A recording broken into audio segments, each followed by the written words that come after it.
Muy buenos días, mis queridos hermanos y amigos. Bienvenidos a nuestro devocional diario. Hoy desde la ciudad de Madrid, donde hemos pasado un hermosísimo fin de semana con nuestra congregación aquí, el Centro Evangélico Vida Nueva. Hemos venido con un grupo de estudiantes desde Novelda, Alicante, para estar con los hermanos de Madrid este fin de semana y realmente nos vamos muy contentos, muy agradecidos con el Señor. No solamente porque hemos podido estar con los hermanos, sino porque el Señor realmente nos ha bendecido y nos ha permitido pasar un fin de semana extraordinario y los chicos creo que han disfrutado muchísimo y la próxima semana, Dios mediante, volveremos aquí a Madrid nuevamente a nuestra congregación, el Centro Evangélico Vida Nueva, con la otra parte de los estudiantes de nuestra escuela bíblica que no pudieron venir este fin de semana. Y dicho esto y dándole gracias al Señor por nuestra iglesia aquí, por todos los hermanos que nos han atendido maravillosamente y por todos los hermanos que han venido incluso de otras provincias para estar aquí con nosotros este fin de semana, quiero compartir con ustedes el devocional de hoy, que va a estar basado en el libro o en la carta del apóstol Pablo a los Efesios, concretamente en el capítulo 4. A partir del versículo 7, la palabra del Señor nos dice lo siguiente: pero a cada uno de nosotros nos fue dada la gracia conforme a la medida del don de Cristo. Por lo cual dice, subiendo a lo alto, llevó cautiva la cautividad y dio dones a los hombres. Hemos dicho en más de una ocasión que la obra, el sacrificio de Cristo en la cruz, fue una obra perfecta, que no le faltó absolutamente nada, una obra eterna, que su repercusión espiritual, sus beneficios, nos llegan hasta nuestros días. Él se llevó todo lo que se tenía que llevar, rompió todo lo que tenía que romper, pagó la deuda completamente, y ahora tú y yo podemos disfrutar de una nueva vida en Cristo Jesús, nuestro Señor, porque Él nos abrió el camino. Él sanó todas nuestras heridas. Él perdonó todos y cada uno de nuestros pecados y nos dio no solamente el don más importante de todos, el regalo más importante, que es la salvación, sino que además nos colmó de bienes, nos dio dones, talentos y habilidades, nos capacitó para que por medio de esa capacitación, por medio de todo lo que Él nos ha concedido, podamos ser útiles y eficaces en el reino de Dios. Usted no tiene como creyente que sentirse culpable por cosas que hizo en el pasado, de las cuales ya se arrepintió y por consiguiente el Señor le ha perdonado sus pecados. No tiene por qué vivir bajo condenación, no tiene por qué estar recordando cosas, repito, que ya Dios perdonó y olvidó y arrojó a lo profundo de la mar, dándonos a entender de que ahora somos totalmente libres, no parcialmente, sino totalmente libres. Y ahora el Señor espera de todos y de cada uno de sus hijos que se esfuercen, que aprendan a trabajar unidos para que el reino de Dios se extienda y las multitudes, las almas, puedan conocer la verdad y experimentar la libertad gloriosa que hemos experimentado todos y cada uno de nosotros. Dios se llevó la cautividad, todos aquellos elementos que Satanás en un momento determinado podría utilizar en nuestra contra. Él rompió ataduras, Él quebró el yugo, Él nos ha hecho libres para que a través de Él podamos vivir vidas cristianas victoriosas, poderosas y bendecidas. Usted no tiene por qué sentirse culpable, ya digo, por pecados que Él ha perdonado.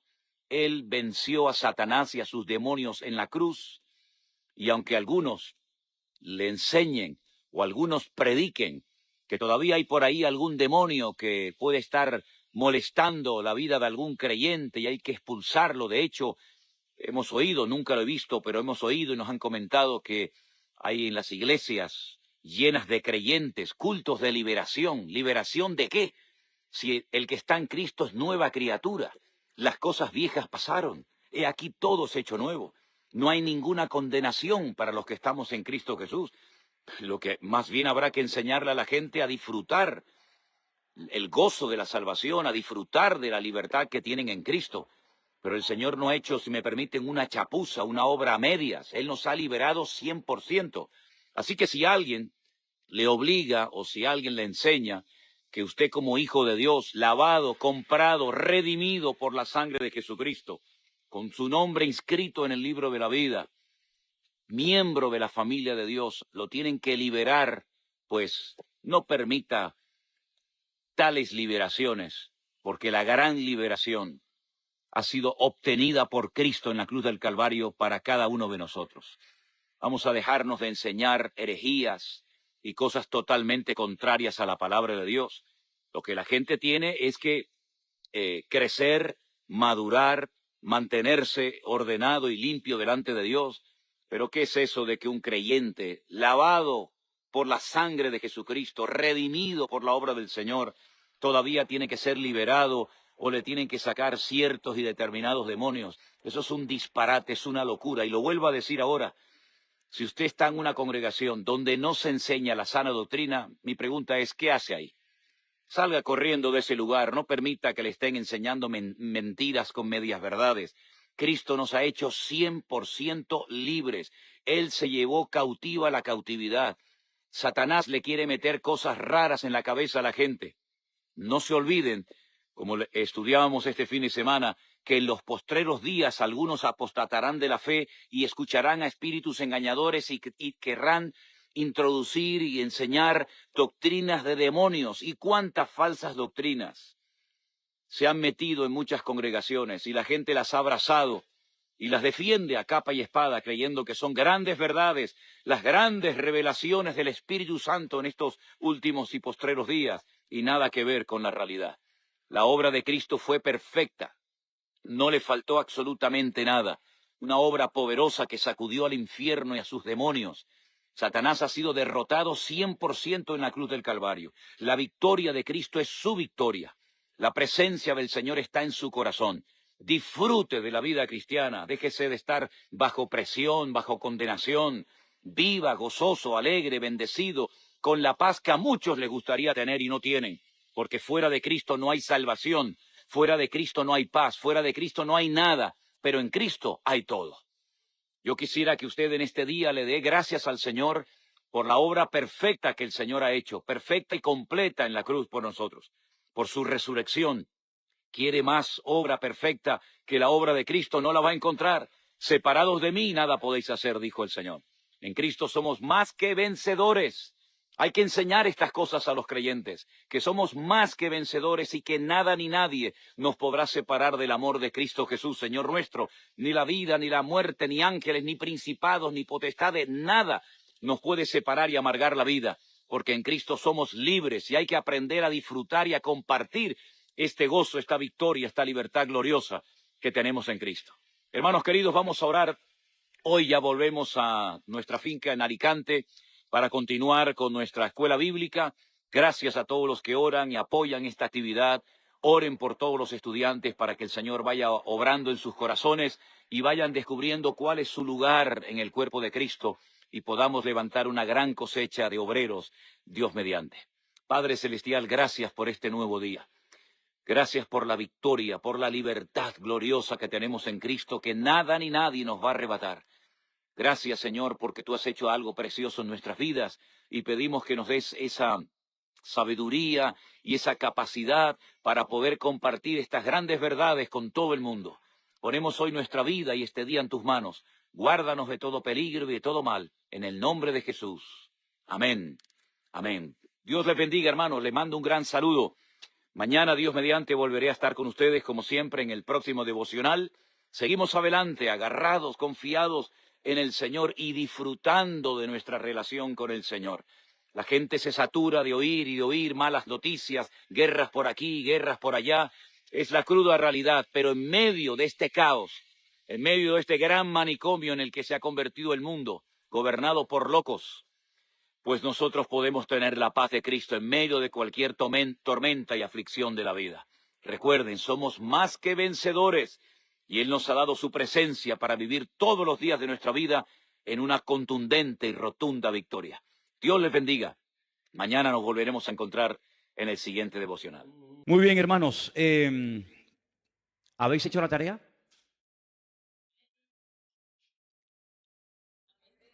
¿Habéis hecho la tarea a medias?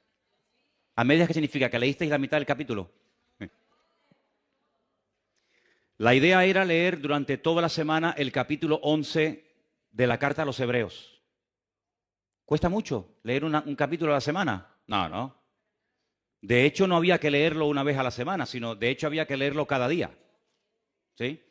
Entonces, si ustedes han leído ese capítulo, se habrán quedado, como yo, me imagino, sorprendidos de la riqueza y de la profundidad al mismo tiempo que contiene ese capítulo. 18 personajes diferentes se mencionan. 18 personas diferentes. Claro, evidentemente para poder entender ese capítulo, o mucho del capítulo, uno tiene que conocer bastante de la Biblia, porque la mayoría de las cosas que se dicen ahí las encontramos en la historia del Antiguo Testamento, y si usted no ha leído el Antiguo Testamento, pues difícilmente se podrá enterar de muchas cosas. Pero este mes es el capítulo de las obras, es el tema de las obras. Y las obras están muy relacionadas con nuestra fe. Y la fe está muy relacionada con las obras. Para recordar algunas cosas que yo he dicho aquí, la fe sin obras está muerta. ¿De qué sirve que usted tenga mucha fe si luego no la usa? ¿De qué sirve que tenga una gran fe y un gran conocimiento del Señor y de su palabra si luego usted no actúa en consecuencia? ¿De qué le sirve tanta fe? ¿Para qué la quiere? ¿Para qué la quiere? La fe sin obras está totalmente muerta. Las obras que hacemos, ya lo hemos dicho en muchas ocasiones, no las hacemos para ganar la salvación. La salvación usted ni yo no la podemos comprar jamás. La salvación la obtuvo por los méritos de nuestro Señor Jesucristo muriendo en la cruz, derramando su sangre. Y Él nos da la salvación por gracia, por medio de la fe. Dice, y esto no de vosotros, pues es don de Dios. Pero una vez que ya nos hemos convertido, una vez que ya hemos puesto nuestra vida en las manos del Señor, se tiene que notar a la hora de hablar, a la hora de reaccionar, en lo que hacemos, en lo que decidimos, en lo que pensamos, etcétera. Todo tiene que estar, ¿verdad?, impregnado de esa fe, y es la que nos ayuda a movernos, a tomar decisiones, a cambiar nuestra forma de ver la vida, etcétera, etcétera. Ahora, si vamos al capítulo 11 del libro de Hebreos, y le pido por favor que vayan ya, ustedes van a encontrar que el capítulo 11 de Hebreos, cuyo tema central, como bien saben, es el tema de la fe, empieza dándonos una pequeña definición de lo que es la fe. Y aparecen dos sustantivos, el sustantivo certeza y el sustantivo convicción. Leamos el versículo 1. Dice, la fe es pues la certeza de lo que se espera, la convicción de lo que no se ve. Quiero volver a leer otra vez este versículo. Preste atención. La fe es la certeza de lo que se espera, la convicción de lo que no se ve. Los seres humanos creemos en millones de cosas que nunca hemos visto y probablemente nunca veamos. Así que no es una excusa el no ver a Dios para no creer en Él. Repito, hay muchas, millones de cosas en las cuales creemos, sin ninguna duda, y nunca hemos visto. Luego, el no ver no es excusa para no creer. Si solamente creyéramos en las cosas que vemos, pues imagínense los ciegos. Imagínense los que nacen sin ver absolutamente nada. No podrían creer en nada. Porque si el principio es ver para creer, el ciego que no ve no podría creer. Por lo tanto, el no ver una cosa no es una excusa, repito, para no creer en ella. Algunos dirán, bueno, pero hay cosas que no vemos, pero se pueden demostrar que existen, efectivamente. Precisamente uso este argumento para dirigirme a todos ustedes y decirles que la fe de los cristianos no es una fe ciega, porque nosotros podemos demostrar las cosas en las cuales creemos. Por eso no está bien el decir que tenemos una fe ciega, porque la fe no es ciega. Hay un ingrediente que es indispensable para tener una fe sana. ¿Se acuerdan cuando estuvimos hablando de la fe sana? Porque hay muchos tipos de fe. Hay gente que tiene, como dijimos en su día, una fe muy extraña, una fe rara, una fe mística. Pero la fe del creyente, la fe del cristiano, del hijo y de la hija de Dios, es una fe sana, Es una fe que no es ciega, no es una fe basada en mitos, no es una fe basada en emociones, en sentimientos, en producto de la imaginación, sino que hay un ingrediente que alimenta la fe sana, y ese ingrediente es fundamentalmente el conocimiento. Cuanto más conocimiento tenga usted del Señor y de su palabra, mayor y mejor, de mejor calidad será su fe. Cuanto menos conozca usted a Dios y cuanto menos conozca usted de su palabra, su fe será de peor calidad. Porque lo que le da sustento, lo que le da base, lo que le da calidad a nuestra fe es el conocimiento y también, como no, la experiencia. Pero por encima de todo, el conocimiento. Vamos a poner ahí en la pantalla para que podamos leer la definición de la palabra certeza, porque aparece en el versículo 1 y queremos saber lo que esa palabra significa. Ahí la tenemos. La palabra certeza significa conocimiento seguro, claro y evidente que se tiene de algo sin ninguna duda. Es una creencia firme, fuera, no fuerza, fuera de toda duda. La duda es el cáncer que mata la fe. Donde hay duda, no hay fe. Y donde hay fe, no puede haber dudas. Por eso repito, la certeza es conocer a ciencia cierta, con una seguridad absoluta, clara y evidente, sin ningún género de dudas. La palabra convicción, que es un sustantivo, casi diríamos que es un sinónimo de la palabra anteriormente leída, es conocimiento seguro y claro y evidente, seguridad que tiene una persona de la verdad o certeza de lo que piensa o siente. Es una creencia firme, fuera de toda duda. Usted está firme, usted cree que Dios existe, usted cree que lo que la Biblia dice es verdad, porque el conocimiento es lo que hace que su fe sea una fe a prueba de bombas, una fe que supera la prueba, una fe que supera la duda, una fe que supera cualquier ataque interno o externo que usted a lo largo de su vida y de su trayectoria con el Señor pueda experimentar o recibir. Por lo tanto, si usted no tiene certeza y convicción de sus creencias, difícilmente usted tendrá una fe a prueba de pruebas. Por lo tanto, amados hermanos, partimos de la base de que la fe no puede estar basada única y exclusivamente en una experiencia personal, que es muy importante y es necesario el tenerla, por supuesto que sí. Pero por encima de cualquier experiencia, sensación, visión, sueño, sentimiento, emoción, etcétera, está la palabra de Dios, porque no es una fe fanática, no es una fe que nos ciega y nos impide ver la realidad de las cosas, sino al contrario, la fe nos ayuda a no creer en tonterías. La fe nos ayuda a superar tradiciones que han estado por siglos y siglos impidiéndole a la gente tener una fe genuina en el Señor. Hay pueblos en este país, aquí en España, en este país donde vivimos, que por encima de la fe y de lo que dice la palabra de Dios está la tradición. En otras palabras, la tradición manda. Y cuando le preguntas a muchas personas de este país, ¿y ustedes por qué hacen eso? ¿Y por qué practican tal cosa? ¿Y por qué hacen esto con estos animales? ¿Y por qué hacen esta festividad? Te dicen, por la tradición.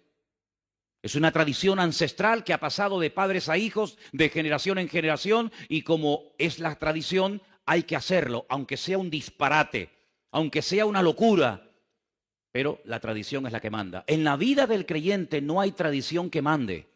En la vida de cualquier hijo de Dios, lo que tiene que ser la base y el fundamento sólido que le da consistencia a todo el resto de nuestra vida es la palabra de Dios, el conocimiento fidedigno de la palabra de nuestro Dios. ¿Cuántos dicen amén? En otras palabras, racionalmente hay que creer en Dios, no fanáticamente. La Biblia dice en el libro de Romanos, concretamente en el capítulo 12, que la fe del creyente está basada también en la razón. Él es nuestro culto racional, dice la Biblia. Creemos en cosas que se pueden demostrar, porque si no se pueden demostrar, ¿cómo voy a creer en algo que no se puede demostrar? No somos locos. Yo creo en Dios porque puedo demostrar que Dios existe. Yo creo en la Biblia porque puedo demostrar que la Biblia es la palabra de Dios. Por eso no creo en el Corán como palabra de Dios, porque nadie me puede comprobar, nadie me puede demostrar que el Corán es la palabra de Dios. Por eso no creo en las imágenes, porque nadie me puede demostrar que esa es la forma como Dios quiere que se le adore y como quiere que un ser humano se le acerque a Él.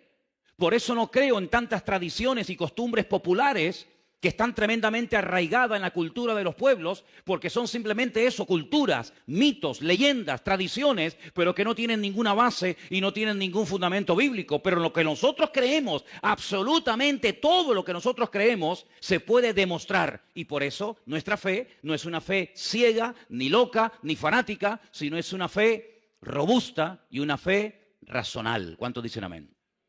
Ahora bien, todo lo que nosotros creemos hasta el día de hoy nos ha llegado de la boca de otras personas. No nos levantamos una mañana y de repente comenzamos a creer en Dios, a leer la Biblia y a descartar una serie, como acabo de decir, de tradiciones y de costumbres, porque simplemente nos levantamos por la mañana y entró un rayo de luz por la ventana que nos aclaró todas las dudas y todas las interrogantes. No, no es nuestro caso, no ha sido nuestra experiencia. Prácticamente en todo cuanto nosotros creemos y practicamos hoy en día nos ha llegado por transmisión fundamentalmente oral.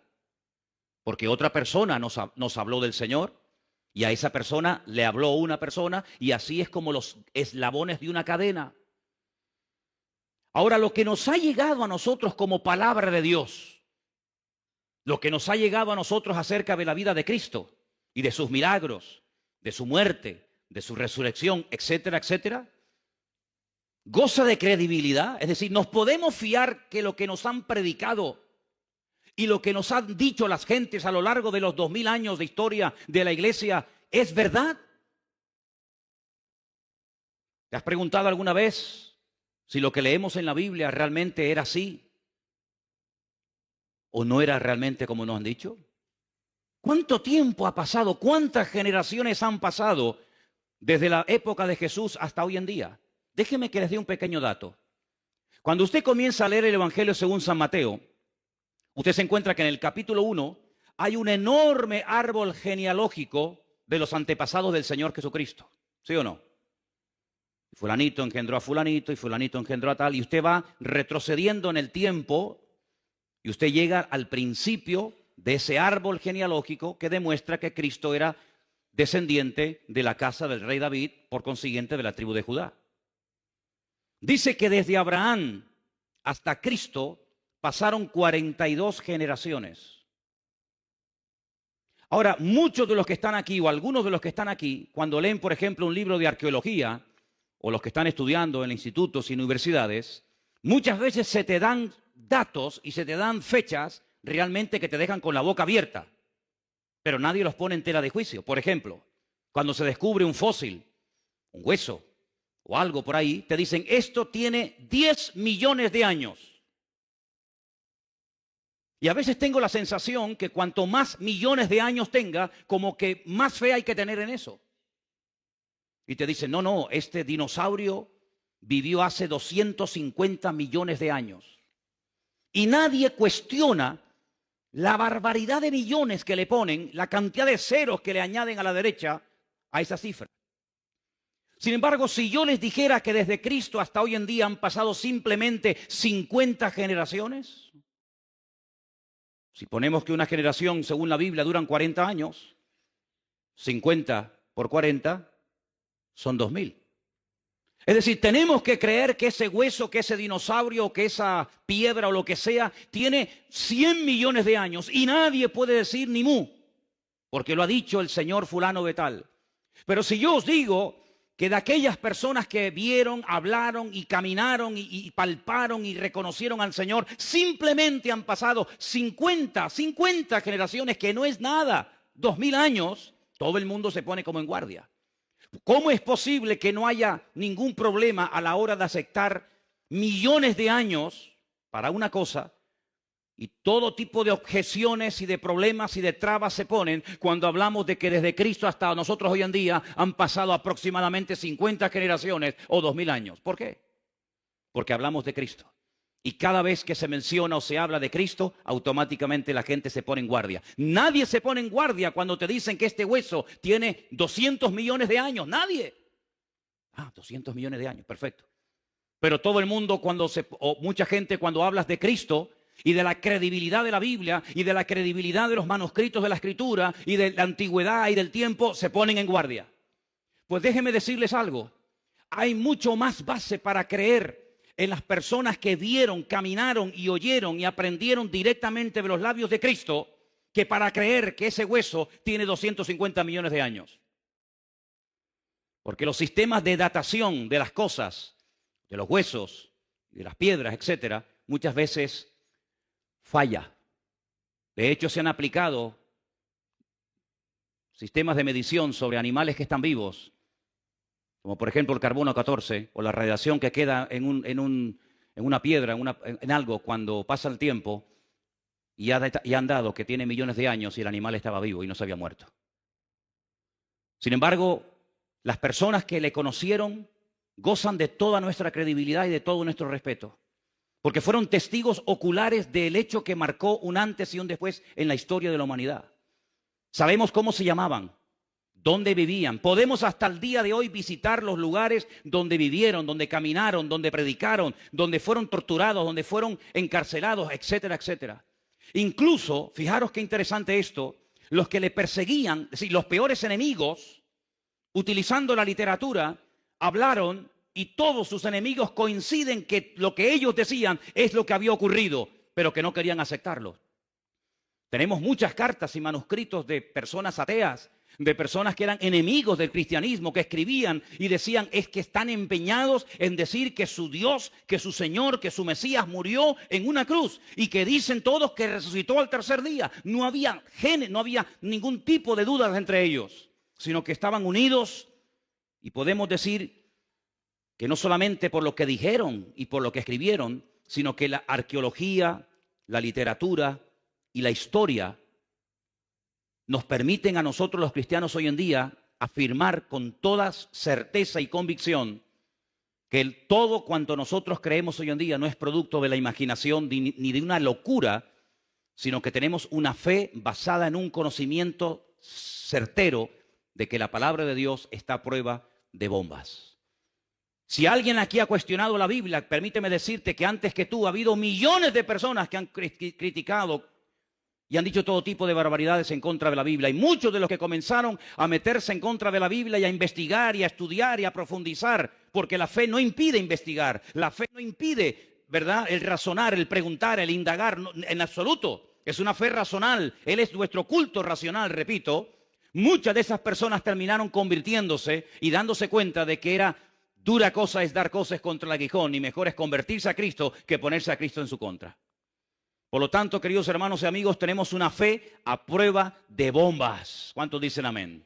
Pero esa fe y ese conocimiento nos tiene que llevar a la acción. Porque entonces, ¿para qué nos sirve a nosotros todo lo que estamos escuchando esta noche? Simplemente para presumir y decir, wow, tenemos una fe a prueba de bombas. Tenemos una Biblia que es una pasada, un libro matemáticamente perfecto. No, hermano, no simplemente es para que presumamos de que tenemos un Dios poderoso, sino para llevarnos a una vida práctica, para llevarnos a la acción y para que todo lo que hagamos después de haberle conocido a Él afecte todas las áreas de nuestra vida. Lo familiar, lo psicológico, lo mental, lo económico, absolutamente todas las áreas de la vida tienen que estar impregnadas por la fe que tenemos. Ahora bien, esa palabra tan usada en el libro de Hebreos capítulo 11, la fe, la palabra emuná del hebreo, es una palabra que también tiene otras traducciones, no solamente fe, sino que también se puede traducir por lealtad y por confianza. La misma palabra. ¿Por qué? Porque no hay ninguna garantía que cuando una persona conozca la verdad va a hacer caso y obediencia a la verdad. No hay ninguna garantía. De hecho, hay personas que saben perfectamente que están haciendo algo mal, que les puede causar la muerte, lo saben y lo siguen haciendo. Luego, no hay ninguna garantía que cuando una persona se exponga y conozca la verdad, diga, Señor, perdóname, tú tienes la verdad. Sino puede ser, y no es la primera ni la última vez, que una persona que conoce la palabra, que conoce la verdad, que ha entendido el Evangelio, viva de espaldas al Evangelio. No es la primera vez. Por lo tanto, cuando hablamos de fe, tenemos que preguntarnos, ¿vamos a ser obedientes a lo que aprendemos? ¿Vamos a ser coherentes con nuestra fe? ¿Cómo demuestro que soy obediente y coherente con la fe que tengo? A través de las acciones que hago. Porque si mis acciones contradicen a la fe que digo tener, mi fe probablemente no es una fe sana, sino es una fe muy particular, muy personal, donde yo pongo las reglas en vez de someterme, como tengo que hacer, a las reglas y a los principios de nuestro Dios. ¿Cuántos dicen amén? Dígale al que está a su lado, nuestra fe no es ciega, nuestra fe es una fe racional, basada en el conocimiento. Aleluya. Ahora, algunas personas dicen, yo soy hombre de ciencia, más que de fe. Bien. Dicho sea de paso, la palabra ciencia o conocimiento está en la Biblia. Es un don. La Biblia dice que hay un don que es el don de ciencia. No voy a hablar del tema ese ahora, pero el Señor en ningún momento está en contra del conocimiento, en absoluto. El Señor Jesucristo una vez le dijo a unos, ustedes hacen las cosas mal porque no conocen, porque no tienen conocimiento de las Escrituras. Y por eso no conocen el mover de Dios. Por eso cuestionan los milagros. Por eso cuando yo sano a una persona, dudan de que esa persona verdaderamente estuvo enferma. ¿Se acuerdan, por ejemplo, en Juan? En el Evangelio según San Juan, capítulo 9, dice que el Señor sanó a una persona que era ciega de nacimiento. No que había perdido la vista, sino que fue ciego desde el vientre de su madre hasta que el Señor lo sanó. Juan capítulo 9. Y cuando fue sanado, llamaron a sus padres porque los judíos decían, mientes, tú nunca fuiste ciego. Y entonces vinieron los padres y dijeron, nuestro hijo nació ciego.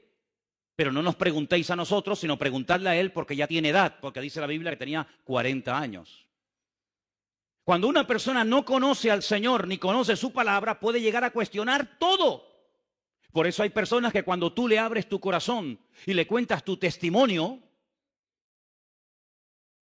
se rebelan, te llevan la contraria, se burlan de ti, porque no conocen a Dios. Porque hay una regla elemental del reino de Dios que dice que el que es de Dios te va a oír y el que no es de Dios no te va a oír. En esto conocemos quiénes son de Dios y quiénes no son de Dios, lo dice la Biblia. Entonces, cuando una persona se goza en lo que le estás contando, algo que Dios ha hecho en tu vida, un milagro, una respuesta a una oración o lo que sea, puedes tener la completa seguridad de que esa persona se goza porque cree y tiene la misma fe y conocimiento que tú tienes.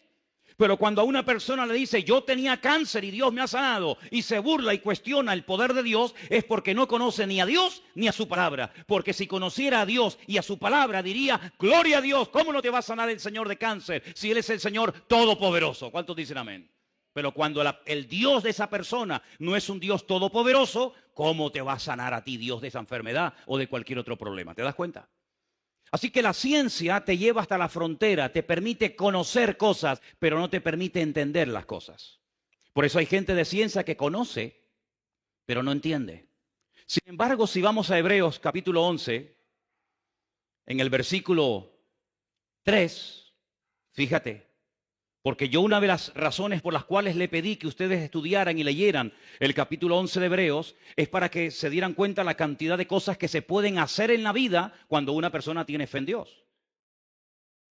Y dice en el versículo 3, por la fe entendemos. Ay, amigo, no solamente conocemos. Yo para conocer muchas cosas no necesito tener fe. Pero para entender muchas cosas tengo que tener fe, porque el conocimiento no me lleva al entendimiento. Me da una información con la cual puedo incluso estar en contra. Pero dice que por la fe entendemos haber sido constituido el universo por la palabra de Dios. De modo que lo que se ve fue hecho de lo que no se veía. Luego lo visible viene de lo invisible. Ahora, el día que Dios diseñó y creó el universo, no habían testigos, no había ningún notario tomando nota, no había nadie que pueda decir, yo estuve allí, Y efectivamente fue así. Yo lo vi cuando le dijo a la nada, sea la luz, y la luz apareció de la nada. No hay testigos, ni siquiera uno. Y entonces es cuando tenemos que recurrir al documento oficial donde Dios da testimonio de sí mismo. Y ese documento oficial que Dios utiliza para dar testimonio de sí mismo es su palabra. Lo que Él pensó se materializó cuando lo dijo. Pero si Dios simplemente hubiera dicho, sea la luz o sea tal y cual otra cosa, y esa palabra, esa orden, ese mandato no se hubiera escrito, ¿cómo sabríamos tú y yo que Dios creó el universo con el poder de su palabra sin tener ningún tipo de materia prima en la mano? Hermanos, para hacer este púlpito hizo falta un material llamado metacrilato. Para construir o hacer esta plataforma se necesitó madera. Para construir este edificio hizo falta cemento, arena, etcétera, etcétera. Pero Dios no necesitó materia prima para crear el universo, sino que lo único que, entre comillas, utilizó o usó el Señor fue el poder de su palabra. Y esa declaración, esas 6 veces que Dios da órdenes a la nada, las tenemos registradas en el único documento oficial que atestigua y da fe que lo que Dios hizo se cumplió. Y ese documento, gracias al Señor, lo tenemos aquí en la mano. Y se llama la Biblia, la palabra de Dios. ¿Qué es lo que puede presentar el hombre como contraargumento? Teorías. Teorías no demostrables. Opiniones, especulaciones, hipótesis. Y hay 10 o 12 opiniones diferentes acerca del origen de todo esto. Por ejemplo, ya Aristóteles, el famoso filósofo griego, decía que la creación es eterna, que siempre ha existido. El sol siempre ha existido, la luna siempre ha existido, la tierra, el universo siempre ha existido. Pero sin embargo eso no es verdad. Todo lo que vemos tuvo un inicio, tuvo un comienzo. Y todo comenzó con una orden, con un mandato de la boca de nuestro Dios. Y el documento, repito, que da fe de que efectivamente eso fue así, está en su palabra. Dijo Dios, sea la luz, y fue la luz. La Biblia no se escribió para convencer a nadie de nada. La Biblia no es un libro cuyo objetivo fundamental es convencer al inconverso de que existe Dios. Ese no es el objetivo de la Biblia. El objetivo de la Biblia no es demostrar que Dios existe. El objetivo de la Biblia no es ese. La Biblia ya desde el principio comienza mencionando a Dios en primera persona. Dijo Dios, sea la luz, y fue la luz. Y ya lo da por hecho. Incluso la misma Biblia dice que el necio dice en su corazón que Dios no existe. El necio. Porque hay que ser necio. Y yo me remito a la palabra de la Biblia. Hay que ser un necio para decir que Dios no existe. El día que a mí me demuestren que Dios no existe, ese día nos sentaremos y hablamos. Pero de momento no he encontrado en todos los años que tengo a nadie que sea capaz de demostrarme que Dios no existe. Algunos me dicen, demuéstrame tú que tu Dios existe. Digo, no, vamos a hacerlo al revés. Empieza tú. Empieza tú. Ustedes son mayoría, ¿no? Los que dicen que Dios no existe, pues presentadme argumentos para demostrar que Dios no existe. Y nadie te va a poder demostrar que Dios no existe. Absolutamente nadie. Ahora bien, las 2 palabras que aparecen ahí en el versículo 1, certeza y convicción, todos ustedes saben que la Biblia se escribió fundamentalmente en 2 idiomas. El Antiguo Testamento se escribió en la lengua sagrada, el hebreo, y el Nuevo Testamento se escribió en el idioma culto de la época, que era el griego, ¿vale? Los manuscritos de los cuales se ha traducido el Nuevo Testamento a todas las lenguas que existen hoy en día son de origen griego. Las 2 palabras que aparecen ahí en el versículo 1, griegas, para hablar acerca de certeza y convicción, una de ellas es la palabra upostasis. Permítame llevarles al capítulo 1 de Hebreos, versículo 3. Estamos en Hebreos capítulo 1, versículo 3, donde dice lo siguiente. El cual, siendo el resplandor de su gloria y la imagen misma de su sustancia, esa es la palabra que les acabo de mencionar, y quien sustenta todas las cosas con la palabra de su poder, habiendo efectuado la purificación o la limpieza de nuestros pecados por medio de sí mismo, se sentó a la diestra de la majestad en las alturas. Una cosa es que yo diga la palabra agua, que todo el mundo la conoce, y otra cosa es cuando tomamos ese elemento que todo el mundo conocemos y sin el cual es imposible la vida, y lo analizamos químicamente. Hay una fórmula que define al agua, como hay una fórmula para definir todo lo cuanto existe y que tiene materia, que tiene masa. Y la fórmula del agua es H2O, hidrógeno y oxígeno. El hidrógeno es energía. Por eso cuando bebes agua, no solamente calmas la sed, oxigenas tu cuerpo, oxigenas tu sangre, sino que además te mete oxígeno en tus venas, hidrógeno. Y el hidrógeno en grandes cantidades es una bomba. Hay bombas de hidrógeno, mucho más potente que la bomba atómica. El hidrógeno es capaz de mover toneladas y toneladas y cosas que no te puedes ni imaginar.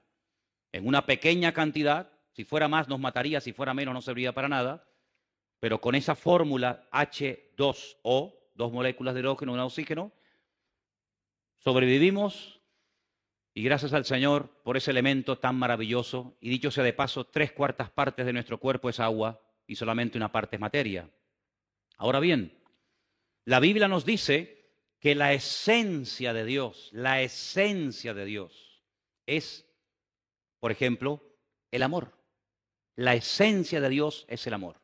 Nosotros podemos decir, yo tengo amor, yo tengo paciencia, yo tengo paz, yo tengo conocimiento, yo tengo tal y tal otra cosa. Pero hablando con propiedad, Dios no tiene nada. Dios es. Dios no tiene amor. Dios es amor. Dios no tiene paz. Dios es la paz personificada. Por eso el Señor Jesucristo le dijo a sus discípulos, mi paz os doy, porque yo soy el príncipe de paz. ¿Cuántos dicen amén? La paz que yo tengo, Él me la dio, pero la paz que Él tiene, ¿quién se la dio? Nadie, porque a Él nadie le da y nadie le quita, porque la esencia de Dios es paz, es amor y todo lo que podamos añadir en esta tarde cada uno de nosotros. Por eso yo creo que tenemos muchas veces que pensar cuando decimos ciertas y determinadas cosas. Y les voy a poner un ejemplo para que veáis. ¿Cuántos creyentes tú le habrás oído decir en algún momento determinado, la fe viene por oír y por oír la palabra de Dios? ¿Habéis oído alguna vez a algún hermano, o a lo mejor tú mismo has dicho alguna vez, la fe viene por oír y por oír la palabra de Dios? ¿Sí o no? Pues os habéis equivocado totalmente. Porque eso no dice la Biblia. No me diga, hermano, no, perdone. La Biblia no dice que la fe viene por el oír. Eso no dice la Biblia. Compruébelo. ¿Dónde está eso? Romanos 10:17. ¿Me lo puedes poner? Romanos 10:17. Vamos a leer el versículo como lo que dice, no como lo que yo creo que dice.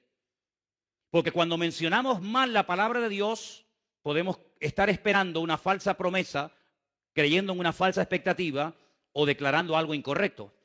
Si ustedes leen el versículo Romanos 10:17, la palabra viene, el verbo venir, no aparece por ninguna parte. ¿Lo leemos juntos? Ahí lo tenéis. Así que la fe es por el oír y el oír por la palabra de Dios. ¿Dónde dice la fe viene? Yo no lo veo por ningún lado. ¿Usted lo ve? A ver si yo veo bien. Déjame quitarme las gafas. No, no veo nada, ¿eh? No lo veo. La fe es. Ay, amigo. Jesús tenía fe cuando oraba por los ciegos, cuando resucitaba a los muertos, cuando limpiaba a los leprosos, cuando multiplicaba los panes y los peces, cuando caminaba por encima de las aguas, cuando reprendía a los demonios. ¿Jesús tenía fe? No. Jesús es fe. Porque si tiene, es porque alguien se la tuvo que dar. Todo lo que uno tiene es porque o lo has comprado, o te lo han regalado, o alguien te lo ha dado. Pero cuando uno es, Por eso en hebreo el verbo tener no existe. ¿Sabían eso? Se declina una palabra, se declina una letra, la letra Shin. No existe el yo tengo, tú tienes, él tendrá, nosotros tenemos. No, no, no, se declina una palabra porque el tener no existe. Aquí el único que tiene, pero más que tener, el único que es y que da es nuestro Señor Jesucristo, es nuestro Dios. Y quiero decirles que en ese texto de Romanos 10:17, en todos los manuscritos no aparece la palabra Dios. En todos los manuscritos que existen hoy en día, que se han utilizado para traducir ese versículo al castellano, al alemán, al inglés, al chino, al japonés, etcétera, etcétera, en todos los manuscritos del mundo aparece la palabra Cristo. Ponlo otra vez. Así que la fe, dice, es por el oír y por oír la palabra de Cristo. Eso dice en el griego original. No hay ningún manuscrito donde aparezca la palabra Dios. Pero bueno, es que Dios es Cristo, ¿no? ¿Y Cristo es Dios o no? Pero para hablar con propiedad, los manuscritos dicen Cristo. Es decir, la fe está basada en un conocimiento, en una certeza y en una convicción que me cambia la vida radicalmente. Pero ¿cómo se alimenta ese conocimiento? ¿Cómo engorda, permítame la expresión, esa fe? ¿Cómo crece, cómo se extiende esa fe? Por oír directamente de aquel que es la fe personificada, es decir, por la comunión, por la relación diaria, permanente y constante con mi Señor, con mi Dios, es como mi fe se mantiene firme y crece y aumenta y se extiende. ¿Cuántos dicen amén? Si usted no tiene comunión con Dios, ¿con quién tiene comunión? Si usted no tiene una relación íntima, privada y diaria con el Señor, ¿con quién la tiene? Es más, cuando una persona mengua en su relación con Dios, los primeros que se dan cuenta son los que viven contigo. Si no, pregúntale a tu mujer, pregúntale a tu marido, a tu madre, a tu padre, a tu hijo. En el momento en el que tu comunión con el Señor mengua, en el momento en el que tu comunión con Dios no es como tiene que ser, comienza a brotar la antigua naturaleza. Comienza a despertarse el gigante dormido. El gigante que pensabas que habías vencido, pero que simplemente lo has tenido dormido durante tiempo, comienza otra vez a despertarse y a hacer de las suyas. Por eso, lo mejor que podemos hacer en nuestra vida es mantenernos bien cerca, en comunión diaria y permanente con nuestro Dios, con nuestro Señor Jesucristo, para que nuestra fe no mengüe, sino que nuestra fe sea una fe viva, una fe sana, una fe robusta, y podamos ir de victoria en victoria y de gloria en gloria y de bendición en bendición en el nombre del Señor. Porque la fe, queridos hermanos, sí está basada en el conocimiento, pero ¿en el conocimiento de qué o de quién? En el conocimiento de mi Dios y en el conocimiento de la palabra de mi Dios. Amén. Ahora, voy a explicarles algo referente a esta palabra upostasis, que es la palabra que aparece en el versículo 1 del libro de Hebreos, y quiero darles una pequeña explicación para no perdernos en demasiadas explicaciones. Esa es la palabra que aparece en el griego para la palabra certeza, sustancia, esencia. Es algo que afecta el mundo. Si cogiéramos un vaso de agua y le echáramos un chorro de aceite, ¿se notaría? Sí, claro que sí. Si cogiéramos, por ejemplo, una Coca-Cola y la echáramos dentro de un vaso de agua, automáticamente cambiaría el color, el sabor y todo, ¿a que sí? En otras palabras, nuestra esencia como seres humanos es una esencia que viene deteriorada por la desobediencia y por el pecado. Y por eso cuando venimos a este mundo tenemos que aprender a ser obedientes. Nunca se aprende, nunca hay que enseñarle a un niño a ser desobediente. ¿Usted le enseñó a su hijo a ser desobediente? No, es que ya eso lo aprenden solo. ¿Usted le enseñó a un niño decir mentiras? No, las aprenden solo. ¿Decir malas palabras? Es como que viene en la esencia del hombre, ¿verdad? Pero cuando entra el Señor en nuestra vida, nuestra esencia espiritual tiene que cambiar radicalmente. Por eso no es normal, aunque algunos crean que sí, que cuando pasan muchos años caminando con el Señor y conociendo al Señor, sigamos hablando igual, actuando igual, pensando igual, pecando igual, Juan observa y dice, el que sigue practicando y viviendo en el desorden, el que sigue viviendo como si nada en el pecado, es que no ha conocido a Dios. Porque el que ha conocido a Dios no practica el pecado. ¿Cuántos dicen amén? Dígale que está a su lado. El que conoce a Dios no practica el pecado. No lo puede practicar. Porque cuando uno conoce al Señor, lo que menos uno quiere hacer en la vida es pecar y desobedecer al Señor. En esto conocemos que hemos pasado de muerte a vida, dice Juan, en que amamos a los hermanos. ¿Cómo pueden pasar años sin dirigirle la palabra a una persona y usted llamarse cristiano? Es que probablemente usted no sea cristiano. Porque la Biblia dice que el que practica asiduamente algo no ha conocido a Dios. Es que no lo digo yo, que yo no he escrito ni una página de la Biblia. La Biblia dice que ama a Dios y trata al trancazo a su hermano y no le habla, lo insulta, lo humilla, no lo ama, no lo respeta, no lo perdona, no le permite en un momento determinado cometer un agravio contra usted, entonces usted es más duro que Dios. Usted es más juez, más duro y más intolerante que Dios. Porque la Biblia dice que en esto se demuestra que hemos pasado de muerte a vida. En que hay algo en nuestra naturaleza que ha cambiado.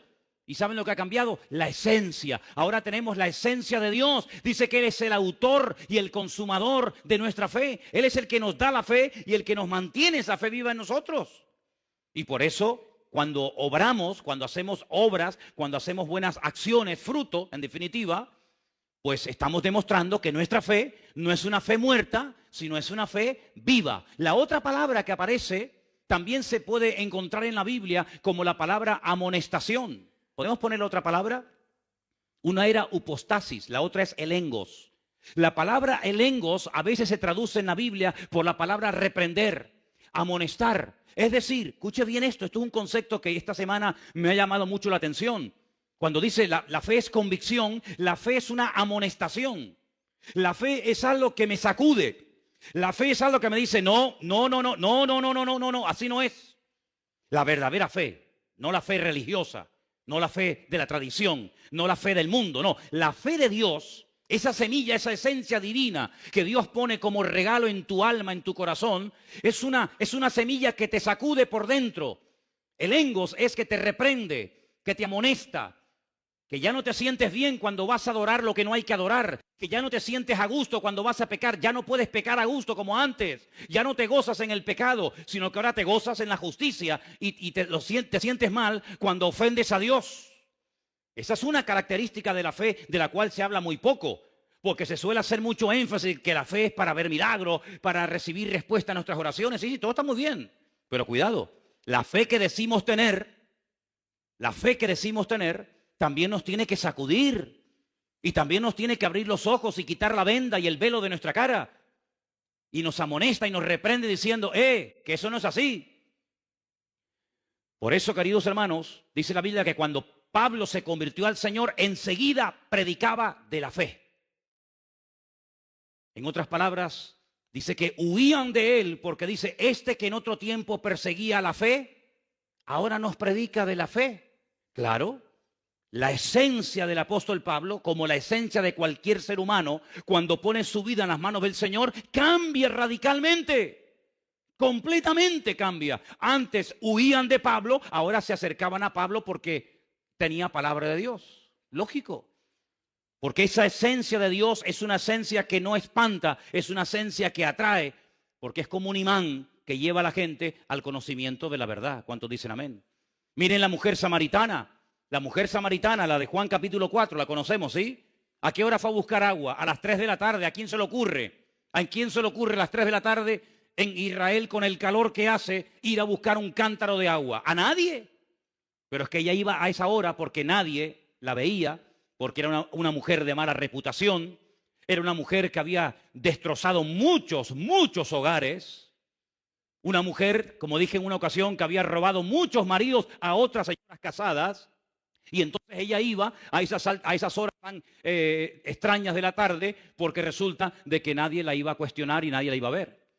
Pero allí estaba el Señor. Y el Señor, como saben, le pide agua. Y el Señor, hay un momento en el que se le queda mirando y le dice, ¿sabes? ¿Por qué no vas a la ciudad y le dices a tu marido que venga? Qué sabiduría, ¿no? Ella le dice, es que yo no tengo marido. Dice, muy bien. Fíjate, no ocultó su realidad. Dice que el que encubre no prosperará. Muy buena respuesta, mujer. Has dicho lo correcto, no tengo marido, pero te recuerdo que ya has tenido 5. 5. Y el que ahora tienes tampoco es tu marido. Ya iba con 6. Y ninguno de los 6 era su marido. Entonces la mujer se queda sorprendida, se va a la ciudad, oyen al maestro, cambian de vida y cuando el Señor se va a los 2 o 3 días de Samaria, dicen los samaritanos la siguiente palabra. Ahora no solamente creemos en Él como el Salvador y como el Mesías que tenía que venir a este mundo, no solamente creemos en Él por tu testimonio y por lo que tú nos dijiste que Él te dijo, sino que ahora también nosotros, porque hemos tenido una experiencia personal con Él, ahora también nosotros tenemos una fe personal en Él. Una fe que no solamente depende de tu testimonio, sino una fe que nosotros tenemos porque también le hemos conocido personalmente. ¿Cuántos dicen amén? Y por eso dije al principio del estudio que es muy importante que nosotros tengamos una fe basada en el conocimiento de las Sagradas Escrituras, de la palabra de Dios, que es lo que le va a dar solidez a tu fe, sino también el paso siguiente es una experiencia personal con el Dios de la palabra. Porque si no vas a conocer solamente la palabra de Dios y no vas a conocer al Dios de la palabra, que es lo que le pasa a mucha gente. Hay muchas personas que han estudiado en seminarios y dicen que saben mucho de la palabra de Dios, pero de Dios no tienen ni idea. Cada vez que voy a Israel me pasa lo mismo. Hablo con muchísima gente que tienen conocimiento de la palabra de Dios tremenda. Libros enteros de la Biblia se saben de memoria, cosa que ninguno de nosotros sabemos. No hay nadie aquí que se sepa un libro de la Biblia de memoria. Nadie. Y allí en Israel hay miles de personas que se saben libros y libros enteros de la Biblia de memoria. Pero de Dios, del Dios de la palabra, no tienen ni idea. Porque si conocieran al Dios de la palabra, nunca hubieran crucificado al Hijo de Dios, ni lo hubieran rechazado, ni lo seguirían rechazando. ¿Te das cuenta? Luego el conocimiento por sí mismo no es suficiente. Porque no hay nada peor que pecar después de haber conocido, después de haber recibido el conocimiento y seguir pecando y rebelándote contra el Señor. Ahora bien, la fe tiene un ingrediente muy interesante y es que te ayuda a cambiar lo natural por el poder de la fe en el mundo espiritual. Es decir, hay varios pasajes, voy a poner solamente 2 o 3 ejemplos para que veáis lo interesante que es. Hay gente que acepta cosas en la vida con una cierta resignación, como diciendo, bueno, esto es lo que me ha tocado en la vida. Esta es la cruz, dicen algunos, que me ha tocado llevar. Vamos a ver. ¿Usted se acuerda cuando un joven llamado David, que en aquel momento no era rey ni era nada, recibe el encargo de su padre para que vaya al campo de batalla donde están sus hermanos mayores a ver cómo están? ¿Se acuerda del pasaje? Seguro que sí. Dice la Biblia que cuando llegó al campamento y habló con sus hermanos y le dio la comida que traía para ellos de parte de su padre, él se dio cuenta de que en el campamento había un ambiente extraño. Allí no se respiraba a fe por ninguna parte. Allí había temor, allí había miedo. Y él pregunta y dice, ¿qué es lo que pasa? Porque yo noto que aquí hay un ambiente donde no está la presencia del Señor. Porque dice la Biblia que el amor echa fuera el temor, y allí había temor por todas partes, empezando por el rey hasta el último del ejército. Y le informan de que hay un paladín, que hay un gigante enorme llamado Goliat, que lleva 40 días asustando, amedrentando a las tropas del ejército de Israel. Y entonces él le dice al rey Saúl, yo voy a ir y voy a luchar contra ese hombre. Y todo Israel sabrá hoy que el Dios de Israel es el Dios vivo y verdadero. Recibe todo tipo de oposición. Primero, por parte de sus hermanos. Segundo, el rey intenta ponerle una armadura que ni a él le servía, cuanto menos a David. En otras palabras, intentan con armas naturales dotar o capacitar a David para una batalla que ni ellos mismos, todos juntos, serían capaces de vencer al gigante Goliat. Pero David les dice una palabra extraordinaria, primero al pueblo y después al gigante Goliat, que es a lo que quiero ir. Primeramente le dice a los soldados, incluido al rey Saúl: yo no voy a él con espada y con jabalina. Porque esta guerra, él había discernido que no era una guerra cuerpo a cuerpo, como tantas que tuvo que librar después cuando fue rey de Israel. Sino que esta es una guerra que tiene una connotación diferente. Y ustedes no han sabido discernir el espíritu que hay detrás de este hombre. Ustedes miran a Goliat, pero yo me doy cuenta de que detrás de Goliat hay demonios. Detrás de Goliat hay fuerzas demoníacas que lo que intentan es frenarnos, humillarnos e impedir que seamos un pueblo feliz y un pueblo vivo y victorioso. Y por eso yo no puedo ir contra este hombre con una espada, con una lanza, con una jabalina, porque en este momento esta guerra no se gana así. Mañana, cuando sea rey, iré con espada, con lanza, con jabalina, etcétera, etcétera. Pero hoy, precisamente hoy, estas armas son inservibles, no sirven para nada. Hoy voy a utilizar otro arma que ustedes lamentablemente no conocen y que yo voy a utilizar hoy, y van a ver qué tremendo resultado va a producir en el mundo natural. Y es que yo voy a ir en el nombre del Dios de Israel. Claro, ellos se quedaron sorprendidos porque para ellos esta forma de hablar era muy extraña. Esta forma de hablar la desconocían totalmente, por eso estaban asustados. Porque uno tiene fe, amigo, hasta que tú pierdes el control. Y la verdadera fe es cuando empieza a funcionar, es cuando pierdes el control. ¿Lo has oído?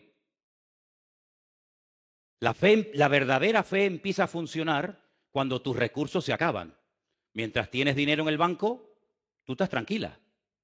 Mientras tienes trabajo, no hay problema. Mientras tienes salud, no pasa nada. Pero se te acaba el dinero, comienzas a tener problemas de salud, pierdes el trabajo, te quitan 3 o 4 cositas que te dan una falsa seguridad, y ahí es donde empieza a funcionar la fe. Ahí es donde empieza a funcionar la fe. Fe no es llenar el depósito de gasolina, ir al sur y volver a Santa Cruz. Eso no es fe.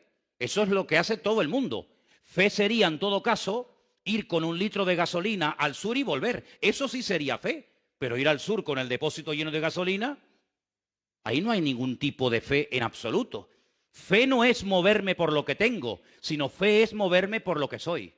Y mientras tú te muevas por lo que tienes, tú no estás demostrando tener fe. Pero cuando tú te mueves no por tus recursos naturales, sino por los recursos divinos, amigo, ahí donde verdaderamente se demuestra quién tiene y quién no tiene fe. Yo voy a ir desarmado, sin casco, sin escudo, sin jabalina, sin lanza, sin espada, sin puñal, a cuerpo descubierto, pero voy a ir protegido y cubierto por un nombre, que es sobre todo nombre.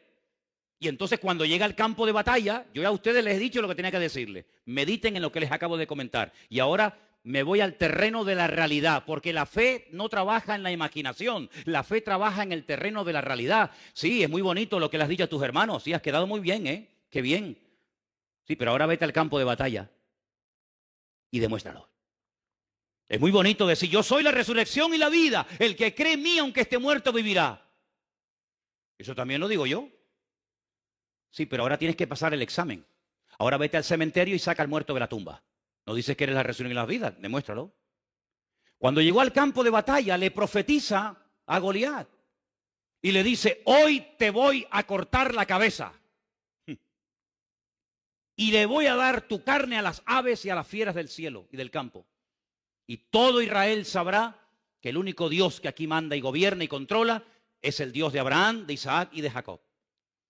Y en base a esa palabra, en base a esa fe, por eso David es mencionado en el libro de Hebreos, aunque de pasada, porque dice que el tiempo le faltaría si se pone a hablar de cada uno de ellos, pero se menciona el nombre de David, si lo habéis visto. David acaba de dar una palabra de fe, como tú y yo la podemos dar, pero ahora hay que ir a la acción, amigo. Y ahora la dice a Goliat, ven, acércate. Y dice que se va a un arroyo donde toma 5 piedras. Una vez se lo expliqué, solamente de paso se lo vuelvo a explicar. Los filisteos controlaban toda la costa mediterránea. 5 ciudades: Gaza, Askelón, Asdod, Ecrón y Gaza. Y Gat. 5 ciudades. David dice 5 piedras, una para cada uno. Después de Goliat vendrá el otro y el otro y el otro. No fue capaz de venir nadie más. La Biblia dice que cuando salió, él le lanzó aquella piedra, derrotó al enemigo y todos los filisteos salieron huyendo. Es una cosa fuera de toda lógica. Porque que un joven mate a un gigante y que todo un ejército se ponga en desbandada, ¿pero por qué? Porque lo que hay es que descabezar al enemigo. Dice la Biblia, y Jesús lo explicó muy claramente, por favor entiendan esto. Tú no puedes entrar en la casa de un hombre fuerte y saquear sus bienes y sacar todo lo que le pertenece si antes no lo atas. ¿Cómo te vas a meter tú en la casa de un hombre que es más fuerte que tú, quitarle todo y llevártelo a tu casa? Es imposible. Primeramente habrá que reducirlo, atarlo, esposarlo, amarrarlo, y luego entras y te llevas las cosas. No es que estás dando una lección para saber cómo robar, cuidado. No es eso, sino simplemente un ejemplo, ¿vale? Pues en el mundo espiritual igual. ¿Cuál es tu gigante? ¿Contra quién estás peleando tú? Y a veces somos tan cortos que decimos, no, mi gigante es mi jefe. ¿Y detrás de ese jefe quién está? No, mi gigante es mi marido, mi esposa, mi vecino, mi fulanito de tal. No tienes visión espiritual, amigo. Pero dice la Biblia cómo obtener visión espiritual. Lo dice la Biblia, no es el tema, pero yo leía hoy en 2 de Corintios que cuando Moisés bajó de la montaña, era tal el resplandor de la gloria de Dios en su rostro que dice que se tuvo que poner un velo por delante de la cara. Y Pablo dice, eso me sirve a mí para explicarles algo a ustedes, judíos. Escúchenme, vengan para acá. Ustedes cuando leen y no entienden, ¿sabéis por qué? Porque tenéis el mismo velo que Moisés tenía sobre el rostro. Pero cuando ustedes se conviertan a Cristo, el velo que les impide entender, no conocer, entender, se quitará y entonces podrán entender las profecías y la palabra. Entonces, cuando hay una verdadera conversión,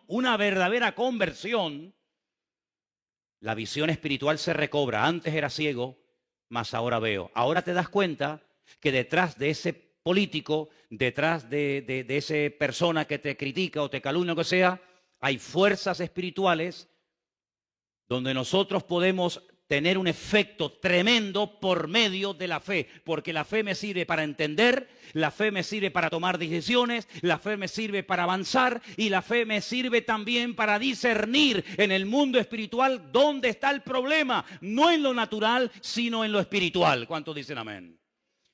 Bueno, yo espero que no hayan perdido el hilo, yo sé que son tantas cosas, pero ¿se dan cuenta, hermanos? ¿Se dan cuenta que ser creyente es mucho más que venir aquí todos los domingos? ¿Te das cuenta? ¿Te das cuenta que tus batallas personales no son mi responsabilidad, son tu responsabilidad, no son la mía? Que todos tenemos nuestras batallas y nuestros gigantes y nuestras luchas y nuestras ciudades amuralladas y nuestras fortalezas, todos. Y tenemos que crecer, sí, como pueblo de Dios, como iglesia, pero también a nivel individual. Tenemos que crecer. Uno de los problemas que tenía el pueblo de Israel es que no crecía en relación al tiempo que llevaban caminando con el Señor. Dice, ustedes salieron de Egipto, pero Egipto no salió nunca de ustedes. Siguen todavía con la mentalidad de Egipto, echan de menos los pepinos, las cebollas, la comida de Egipto, por favor, pero si allí vivíais como esclavos. Pero cuando os viene un problema, enseguida volvéis al pasado. Enseguida pensáis en qué bien vivíamos en Egipto. ¡Falso! ¡Falso! ¿Cómo que vivíamos bien en Egipto? Si allí vivíamos privados de libertad y estábamos pasando miseria, pobreza y necesidad y hambre. ¿Qué dicen? ¿Verdad? El enemigo siempre, cuando viene un momento de prueba, te va a hacer mirar atrás. Siempre. El enemigo nunca te va a poner una visión delante. El único que dice mira hacia adelante es el Señor. Pero la mujer de Lot, cuando tuvo un momento de duda, ¿dónde miró? Atrás. Nunca mira adelante. El enemigo siempre te va a hacer creer que los tiempos pasados fueron mejor que los presentes. Dice, y el que habla así no es sabio. Por lo tanto, cada vez que te entra nostalgia, cada vez que te dan ganas de mirar atrás, no es Dios el que te está hablando. El Señor siempre te dice, poned la mira en las cosas de arriba, si es que verdaderamente habéis resucitado con Cristo Jesús. El segundo ejemplo que les quiero poner, el primero fue el de David con Goliat, ¿sí? El segundo ejemplo es el de Elías, profeta Elías. Un hombre que sube a lo alto del Monte Carmelo y le dice a 400 profetas falsos de Baal, hoy tiene que quedar aquí bien claro en esta montaña quién es el verdadero Dios. Vamos a ver, lo que no es correcto es que ustedes por un día adoren a Baal y otro día adoren a Dios. No puede ser, esto es una ambigüedad, esto no lleva a ninguna parte. Vamos a tomar una decisión. Y en aquel monte que es muy alto, del cual se ve muchas partes de Israel, todo el valle de Meguido, etcétera, etcétera, les dice, vamos a orar, vamos a entrar en una guerra de tipo espiritual. Aquí no vamos a pelear cuerpo a cuerpo, sino aquí vamos a pelear en el mundo espiritual. Ustedes pongan sobre un altar de piedras a un buey y yo pondré otro. Y ustedes oren e invoquen a vuestras divinidades y a vuestros dioses. Si vuestro Dios es el verdadero, que lo demuestre y punto. Que descienda fuego del cielo. Si no desciende fuego del cielo, ustedes están sinceramente equivocados. Estáis creyendo en una mentira como si fuera verdad. Y estáis inculcando y transmitiendo de generación en generación esas mentiras y esas fábulas a vuestros hijos. Y eso no se puede permitir ni un momento más. Después yo tendré mi oportunidad, invocaré al Señor. Y si mi Dios me responde por fuego y quema este altar, entonces queda bien claro que vosotros estáis adorando a un Dios falso y el Dios mío es el verdadero. Estaban tan equivocados y tan fanatizados que dijeron, vale, podían haber dicho, no, espera. Vamos a buscar una cosa más sencillita, Elías, por favor, que caiga fuego del cielo. No, pero ellos estaban tan convencidos que dijeron, vale, venga. Es increíble cómo la gente puede incluso llegar a dar la vida por una mentira creyendo que está muriendo por una verdad. Es terrible. La fe religiosa es peligrosa. La fe religiosa puede llevarte a cometer barbaridades. Oraron desde la mañana hasta el atardecer y allí no hubo ninguna respuesta hasta que le tocó el turno a Elías. Y dice la Biblia que cuando Elías oró, previamente había dicho que le echaran agua a la leña, que le echaran agua al altar, etcétera, y cayó fuego del cielo. Allí se demostró que el Dios de Israel era el Dios vivo y verdadero y no Baal al cual ellos adoraban. Esa no fue una guerra de un ejército contra otro ejército. Esa no fue una guerra de tipo natural, fue una guerra de tipo espiritual. Israel se enfrentó en lo natural muchas veces en el pasado con amorreos, filisteos, cananeos, moabitas, amonitas, ¿de acuerdo? Pero las batallas que tú y yo libramos hoy en día no son físicas. Nuestra pelea no es contra sangre y carne, dice Efesios capítulo 6. Las armas de nuestra milicia no son carnales. Nosotros, dice la Biblia, que peleamos contra principados, contra potestades, contra gobernadores de las tinieblas de este siglo, contra huestes espirituales de maldad en las regiones celestes. Y hay cristianos que ahí no saben pelear. No, ahí no saben. No tienen ni idea. No tienen ni idea. Y es ahí donde el Señor en este 2017, a todos y a cada uno de nosotros, a los que quieran, nos quiere llevar a pelear la buena batalla. A pelear no contra el jefe que te trata mal y te humilla, no contra el profesor que la tiene según tú tomada contigo, no contra el vecino que te tiene amargada la vida y te raya el coche y te tira basura por la ventana, no contra fulano y... No, por ahí no van los tiros, amigo. Sino aprender a leer, aprender a discernir en el mundo espiritual y darte cuenta que hay cosas que no vienen de Dios. Y lo que no viene de Dios, a través de la fe, yo tengo la autoridad de reprender, tengo la autoridad de tomar autoridad sobre esas cuestiones y cambiarlo natural a través del nombre de nuestro Señor Jesucristo. ¿Cuántos dicen amén?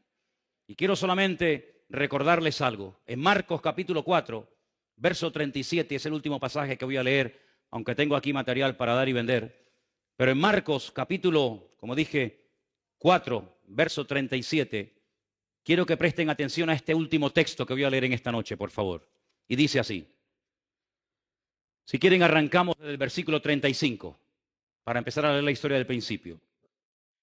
Aquel día, cuando llegó la noche, les dijo, pasemos al otro lado.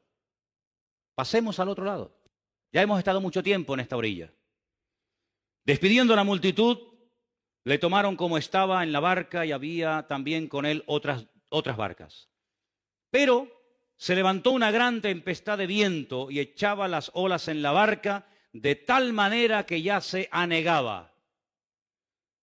Ahora, no estamos hablando de un transatlántico, Estamos hablando de pequeñas embarcaciones donde si entra mucha agua, lo más probable es que nos hundamos aquí todos y puede haber algún muerto.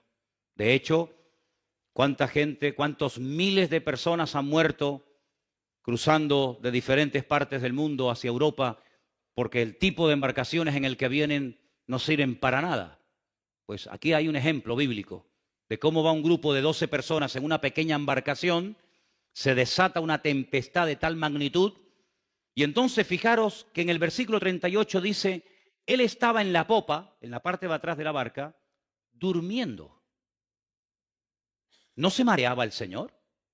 Parece ser que no. No había biodramina, que yo sepa, en aquella época, ¿no? No se mareaba. Yo sé que si más de uno fuera en esa barca, madre mía, se hubiera tirado por la borda, ¿no?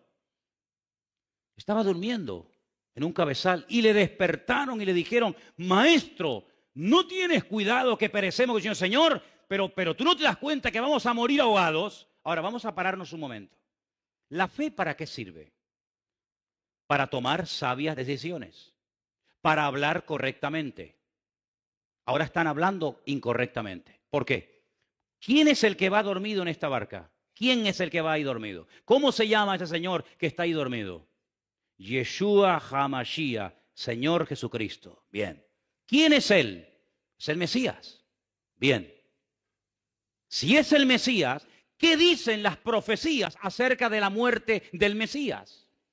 Bueno, Isaías 53 y otros pasajes es muy claro. Dice que traspasarían sus manos y sus pies y que moriría colgado, crucificado entre malhechores. Eso dicen las profecías. Si las profecías dicen que Él va a morir crucificado, ¿cómo le dicen al Señor, Señor, despiértate, que vamos a morirnos? No nos podemos morir. Él no puede morir en esta barca. ¿Por qué? Porque entonces la palabra sería mentirosa. Porque entonces Isaías era un mentiroso. ¿Se inventó eso de que lo iban a crucificar? ¿Se equivocó? No, iba a morir ahogado. ¿Por qué va durmiendo el Señor? Porque sabe que por mucho agua que entre, Él no va a morir ahogado. Esto es tremendo, ¿eh? No es lo mismo montarse en un avión sabiendo que no se va a caer que sabiendo que el avión se va a caer. ¿Te montarías? Usted va a morir en un avión. Ya no me monto más en aviones. Pero si yo sé con toda seguridad que no voy a morir en un avión, me puedo montar en 1.000.000 de vuelos que por mucho que se meneen, por mucho que se sacudan, yo sé que no voy a morir así. De alguna manera aterrizará.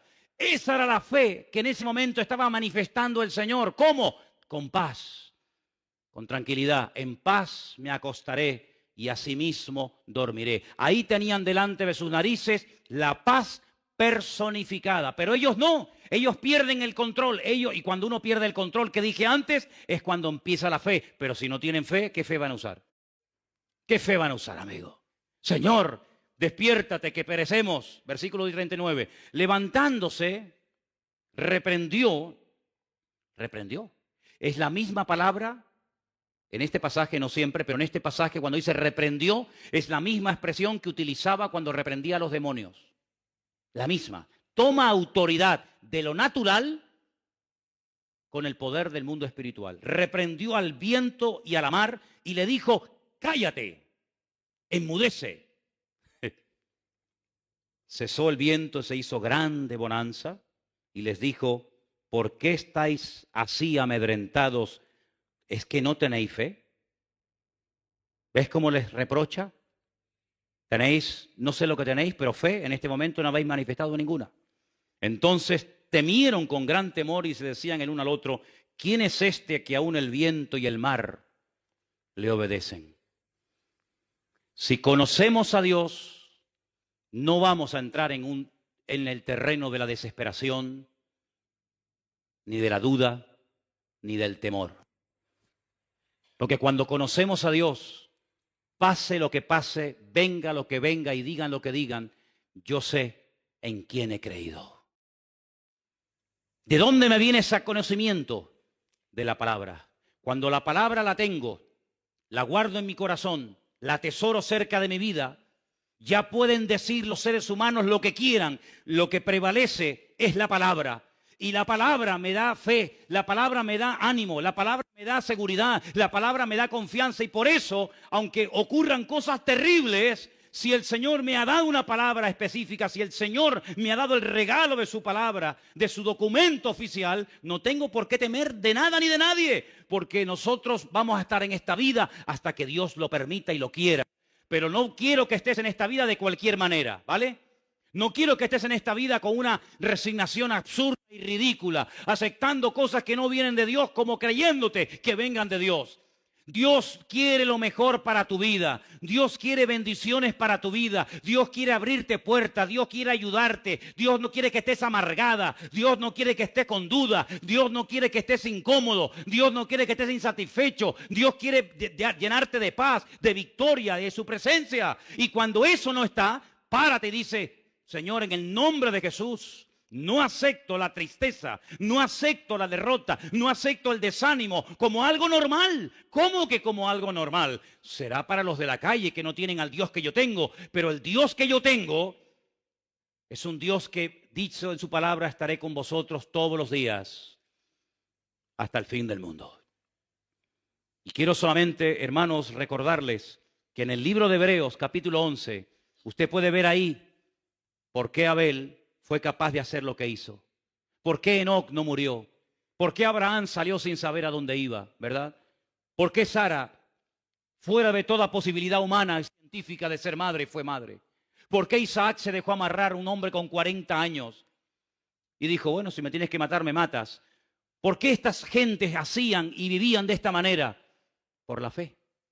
Porque la fe les llevaba a ser leales a Dios. Vamos a vivir hoy, a partir de hoy, todos y cada uno de nosotros, leales y fieles al conocimiento que hemos aprendido. Porque una cosa es tener fe y otra cosa es vivir de acuerdo a la fe que digo tener. Así que si usted tiene que perdonar a alguien, perdónelo hoy mismo. Porque usted ya sabe lo que tiene que hacer, y si no lo hace, está pecando y se va a ir al infierno de cabeza si usted no quiere arrepentirse de sus pecados. Si usted sabe que tiene que orar y no lo está haciendo, si usted sabe que tiene que dejar de pecar en ciertas y determinadas áreas y no lo hace, usted sabe perfectamente que está jugando con lo más valioso que usted tiene, que no es ni su coche, ni su casa, ni su trabajo, ni sus joyas, ni su patrimonio. Lo más valioso que el ser humano tiene es su alma. Y la Biblia dice que el que descuida su alma es un necio. Por lo tanto, hermanos, velemos, tomemos medidas preventivas. Usemos la fe que el Señor ha puesto en nuestros corazones. Cambiemos nuestra forma de hablar. Es una vergüenza cómo está reaccionando el mundo ante una persona que nos puede gustar más o menos, pero que ha hecho una serie de declaraciones que sí, que pueden ser muy todo lo que tú quieras, pero hermanos, a nosotros no nos van a convencer las naciones de la tierra ni los medios de comunicación. Nosotros sabemos en quién hemos creído. Y nosotros sabemos que nuestro Dios está con nosotros. Cierra tus ojos, por favor, ahí donde estás. Pídale al Señor en esta noche, por favor: Señor, ayúdame a hablar en fe, a tomar las decisiones en fe, a vivir en fe, a orar en fe. Yo no quiero tener una fe religiosa basada simplemente en un conocimiento intelectual, porque la fe sin obras está muerta. La fe sin obras no sirve para nada. Es como una flor artificial que parece, pero no es. No hay que regarla, no desprende olor, no crece, no se marchita, es artificial. La fe del cristiano no puede ser una fe artificial. Es una fe que hay que cuidar, que hay que usarla, que tiene que crecer, que tiene que madurar, que tiene que robustecerse. Esa es una fe genuina, porque está viva. Y todo lo que tiene vida hay que cuidarlo, hay que protegerlo. Y por eso en esta noche te pedimos, Señor, que tú nos ayudes a mentalizarnos y a entender y a aceptar que la fe es algo vivo, no es un concepto abstracto que no sabemos ni lo que estamos diciendo o hablando, sino que la fe, Señor, es vivir tu vida a través de la nuestra. Tú eres nuestro máximo ejemplo de fe. Porque tú eres la fe personificada, la obediencia, la lealtad, la fidelidad personificada. Y queremos pedirte en esta noche, Señor, que nos ayudes a vivir en base a esa fe, a hablar, a pensar, a reaccionar en base a esa fe. Y que ningún elemento externo, ni siquiera interno, se interponga en nuestra fe, sino que podamos, como dice tu palabra, alcanzar buen testimonio como los antiguos, de que pusimos nuestra confianza y nuestra fe en el Señor. Gracias por el regalo hermoso de tu bendita palabra, a la cual amamos y hacemos bien en escudriñarla y en leerla. Señor, gracias porque podemos alimentar la fe con tu palabra, porque tu palabra es la fuente de la fe. Y queremos en esta semana esforzarnos en leerla, en escudriñarla, en memorizarla, porque es la palabra de Dios la que nos hace entender los misterios que el hombre todavía no entiende y comprende. Conocen, pero no entienden. Pero el creyente sabe, conoce y entiende, porque con la fe podemos entender cómo se hizo el universo, los tiempos, las edades, las salidas y las puestas del sol, las estaciones, todo lo podemos entender, porque tu palabra es la sabiduría misma. Y te pedimos, Señor, que nos ayudes a amarla y a tenerla siempre en nuestros corazones. Te lo pedimos en el nombre bendito de Jesús. Amén y amén.